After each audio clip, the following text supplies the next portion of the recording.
The dawn of the Industrial Revolution in Great Britain on the second half of the 18th century brought the biggest economical, technological, and social changes in human history since the Neolithic age.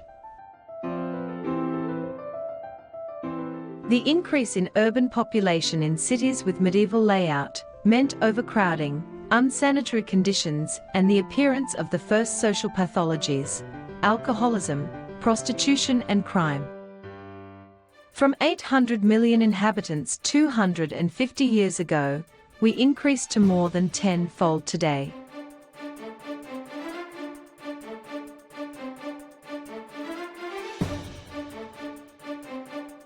That huge population expansion with virtually no control has produced enormous changes in the ecosystems on Earth, disturbances that nature effectively could regulate before through natural processes of transformation and degradation now were no longer possible because there were millions of new substances for which she has no natural processes of transformation. On the other hand, the amount of waste produced by man is so big that it constantly accumulates as environmental pollution. Wildlife has suffered the consequences. Many species have become extinct, and others are constantly endangered by the destruction of their habitats. Many have been exterminated by human greed, either by massive commercial hunts, or the myths created by man, like loss of livestock and farm animals from attack by wild hunters. The truth of the tale is, besides from remote areas where still some species flourish almost as before, wildlife had to adapt to human presence and become resistant to the invasion and destruction of their ancient territories. That's the wildlife living with us in all urban and rural areas, where forests have been devastated for agriculture or livestock. At present, new institutions have flourished as sanctuaries, protected areas, regional, state and national parks, as a way to maintain, within its borders, important native populations of animals, plants and valuable water sources.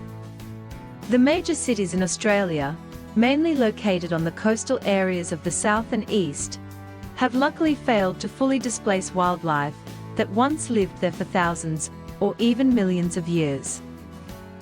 Thus not only they have been getting used to having man nearby, but sometimes exploiting the resources or waste produced by us.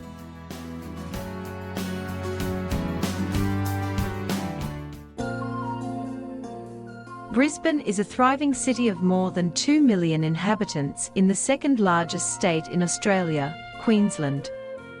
In its many parks, reserves and sanctuaries, either within the metropolitan area or in a circle of about 50 kilometres around, it is possible to find an extraordinary representation of Australian wildlife.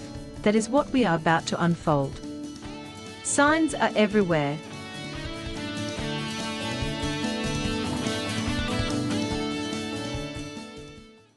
Southwest of Brisbane, in the suburb of Wackle, there is a population of about 1,300 eastern grey kangaroo on some 1,500 hectares of grasslands. The area is mostly occupied by a complex of prisons and correctional centres and extends several kilometres northwest to Woolston House, which is now a cultural heritage museum. Brisbane is the only city in Australia that has such a large population of kangaroos surrounded by a large urban development. The presence of these animals is due to several factors. Perhaps the most important is the flooded savanna by the Brisbane River, which produces excellent grass. Probably they have been their grazing land for millennia.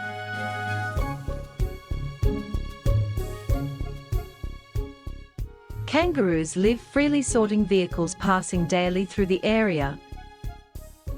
They appear healthy, and mostly important is the fact that the mob display their natural behavior. Just stop the vehicle at a reasonable distance and watch. Some of them can retreat, but soon will come back to do their thing. Only in Australia, land of surprises, we have not had the opportunity to observe so many kangaroos together in the wild, and being the vehicle the best blind, is a unique opportunity to observe them closely.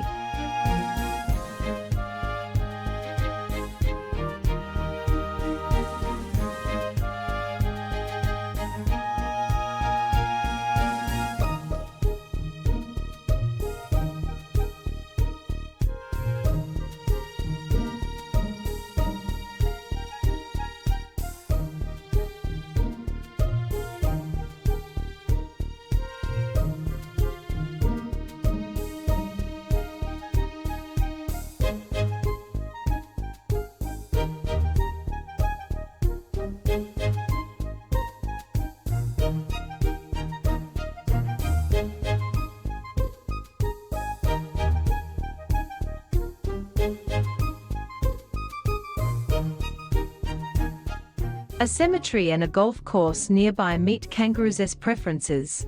For them, a paddock is a paddock, meaning food and breeding facility.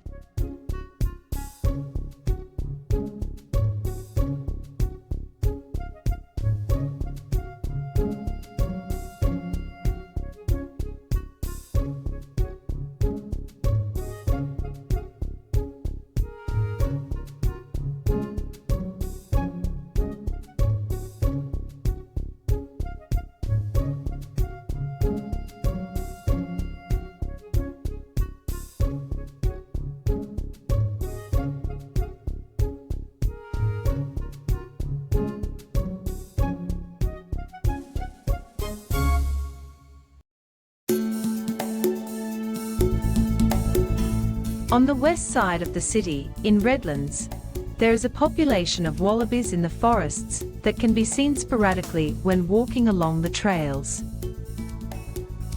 There is a winery that has a sanctuary and houses a healthy population of red-necked wallaby that can be watched from the car in their premises. The only precaution is to approach slowly to avoid them to feel threatened and keep the distance. They will tell you, with their behavior, what is the right one.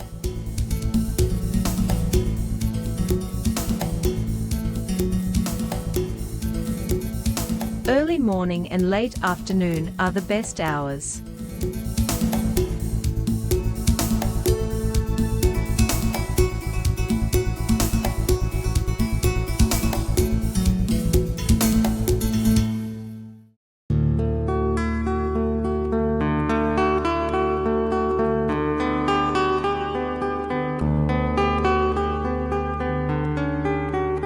There is a big area southwest of Brisbane, reserved as koala bushlands, set aside primarily to protect significant koala habitat.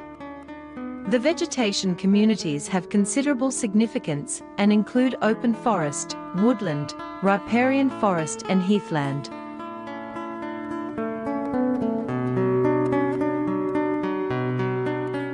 There are many lagoons, big and small, connected to the Stockyard Creek and the Priest Gully, that finally flow into the Tingalpa Reservoir.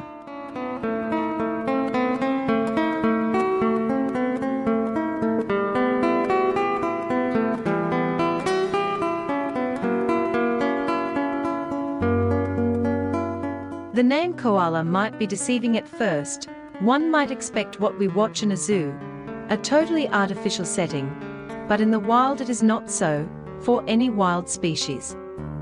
There are koalas, but are hard to see up on the trees during the day, normally sleeping. Wildlife that may be seen during the day includes swamp and red-necked wallaby. Invertebrates like this termites repairing their galleries.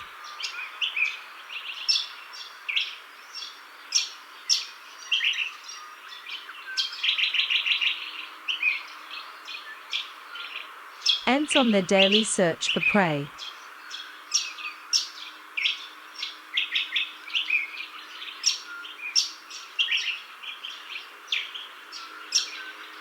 Caterpillars going from one side of the forest to another in search of food. A wide array of bird species like Australian magpie, grey butcherbird, Pied currawong. Pied butcherbird. Night watch also has some surprises, caught on a trail cam. A common dunnart.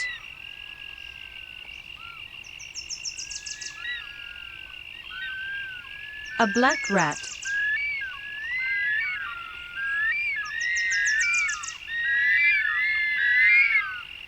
A red-necked wallaby.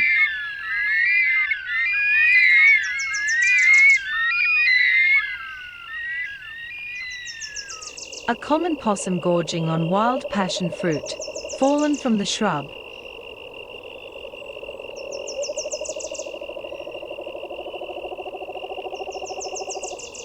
One of the Australian pests, a rabbit.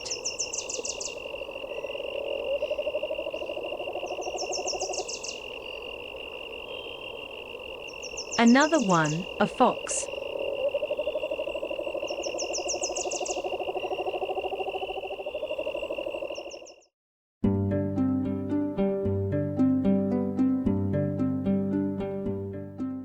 Capalaba Regional Park is one of the best parks in southeast Brisbane. Situated on 14 hectares of bushland bordering the Tingalpa Creek, the park includes 2 large lagoons linked by pathways. A variety of gum trees and other very tall trees are full of opportunities for nesting. You do not see many photographers there, but besides the regular activities people do in council parks, it is a paradise for birds, especially in spring and summer. Australian magpie, found in any environment. Magpie lark, perched, spotted a prey. Pied butcherbird perched on the shade, on a call from another, he flees. A noisy miner arranging fibers on the nest, checks size and comfort. The laughing kookaburra pair go feeding chicks on the nest, both arrive consecutively.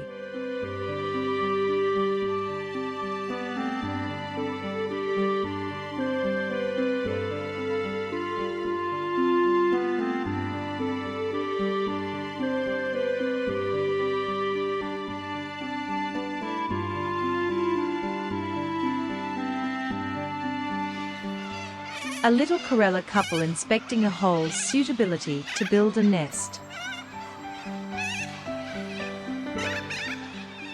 Gala digging for a nest on the canopy, 20 meters high. A dusky moorhen nesting on a tree trunk over the pond. Cattle egret, in breeding plumage feeding on the edge of a pond. A blue-faced honeyeater preening after a shower. In the breeding season, a regular sight, an Australian wood duck male with 4 ducklings. An Australian white ibis on the edge of a pond preening. Another on a nest, arguing with neighbors, a very common fight for space in social birds breeding.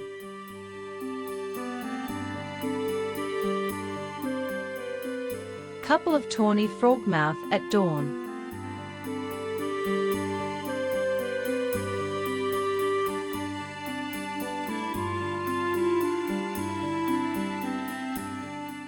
Royal spoonbills fishing on a pond, solo and in a flock.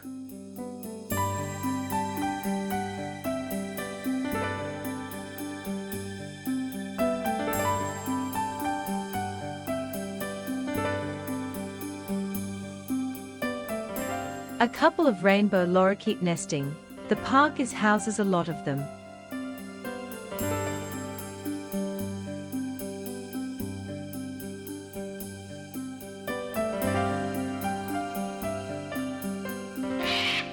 The sulphur-crested cockatoo arriving to a nest hole.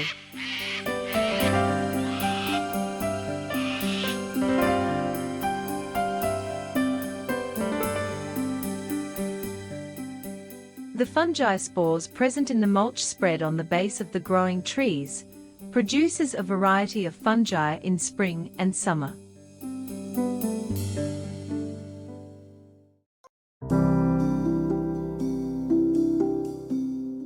Sandy Camp is a large area of freshwater wetlands in the middle of an industrial centre east of Brisbane, south of the Brisbane River mouth. Weekdays are plagued with noises from the industries, school and urban traffic, but birds got used to it, and it is a haven for them, and a hotspot for bird watchers and photographers. The marshes are housed by the waterfowl. Eurasian coot feeds on aquatic plants, as well as the dusky moorhen. A purple swamp hen is busy feeding a chick. Comb-crested jacana feeding on insects over the floating vegetation, walking with its huge wide feet. This male Australasian darter is perched over a pond. A female sits on eggs on a nest. Little pied cormorant perching, drying its wet plumage after fishing. Little black cormorant is alert in a pond, looking in all directions prior to dive. Pied cormorant, perched on the nest's edge, preening. The Australasian grebe dives for food. Pacific black duck is busy caring for two chicks. In the canopy, the Australasian figbird is perched, calling for his territory. Chestnut-breasted manakin is eating seeds.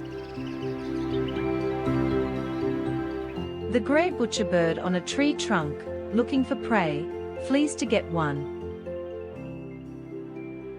Same does the rainbow bee-eater.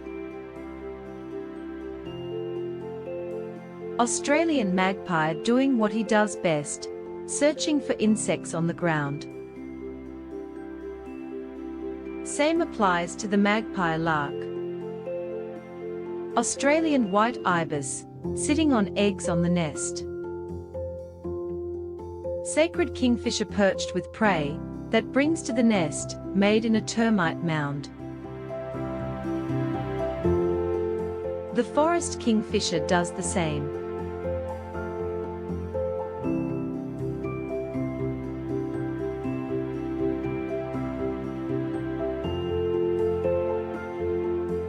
The laughing kookaburra is an expert. The chicks are hungry and brings a decent-sized snake to the nest.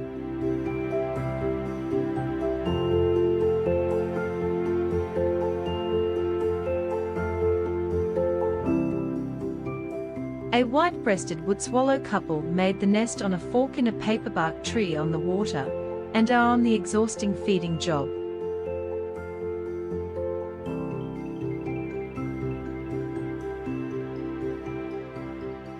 When the three chicks flee free from the nest, they go back to the same tree to roost. Willy Wagtail go catching insects to feed the newbie.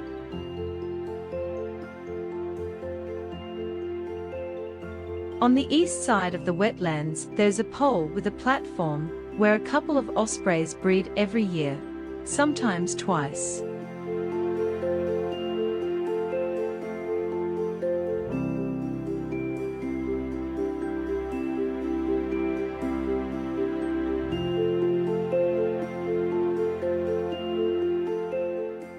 Adapt to survive, the key to evolution.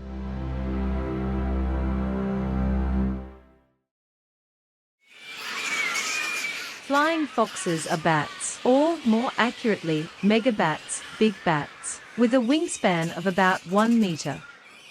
They are commonly known as fruit bats, but their diet is predominantly nectar, pollen, and fruit, in that order. They feed mostly at night, and the screech sounds they make annoy many people living nearby. When they arrive to some area with trees, their droppings can be a problem for the amount and smell. It can also carry many dangerous bugs. Never enter in contact with these bats in any form, as they can transmit several diseases. Lyme disease is one. They don't use sonar like smaller insect-eating bats, only their eyes and ears. Like us, they see as well as a cat at night, and are just about as smart. There is a big controversy about bats in cities, but they follow the food, and if it is gone by human intervention from their ancestral feeding grounds, they go to parks and forests in the cities. These unique animals help regenerate our forests and keep ecosystems healthy through pollination and seed dispersal.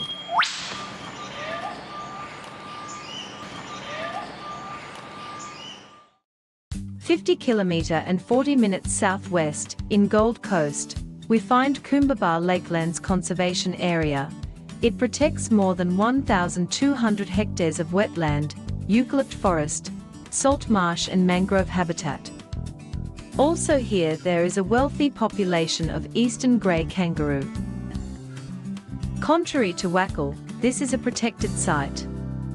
What we are about to see in the following images is kangaroos displaying the natural behavior of a large mob, undisturbed by man.